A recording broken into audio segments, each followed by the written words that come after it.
৬২২ খ্রিস্টাব্দে মদিনায় হিজরতের পর নবী মুহাম্মদ সাল্লাল্লাহু আলাইহি ওয়াসাল্লাম নিজ হাতে এই মসজিদের ভিত্তি স্থাপন করেন।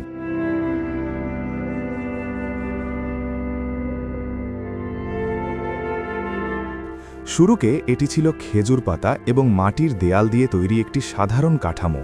পরবর্তীতে খলিফা ওমর রাদিয়াল্লাহু আনহু, উসমান রাদিয়াল্লাহু আনহু এবং উমাইয়া খলিফাদের আমলে এটি বৃদ্ধি করা হয়। বর্তমানের মসজিদে নববী পৃথিবীর অন্যতম বৃহত্তম মসজিদ, যেখানে একসাথে প্রায় ১০ লক্ষ মানুষ নামাজ পড়তে পারেন। মসজিদে নববীর স্থাপত্যের প্রধান আকর্ষণ হল আল গুম্বা আল খাদরা বা সবুজ গম্বুজ।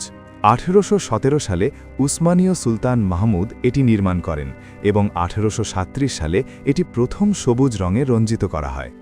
এর নিচেই নবী মুহাম্মদ সাল্লাল্লাহু আলাইহি ওয়াসাল্লাম এবং প্রথম ২ খলিফার রওজা মুবারক অবস্থিত। মসজিদের বর্তমান স্থাপত্যে আধুনিকতার চরম উৎকর্ষ দেখা যায়, বিশেষ করে আঙিনায় থাকা ২৫০টি বিশালাকার ছাতা, যা দিনের বেলায় খুলে গিয়ে ছায়া দেয় এবং রাতে বন্ধ হয়ে যায়। এই ছাতাগুলো এমনভাবে ডিজাইন করা যে এগুলো মদিনার তপ্ত আবহাওয়ায় তাপমাত্রা প্রায় ৮ ডিগ্রি সেলসিয়াস কমিয়ে দেয়।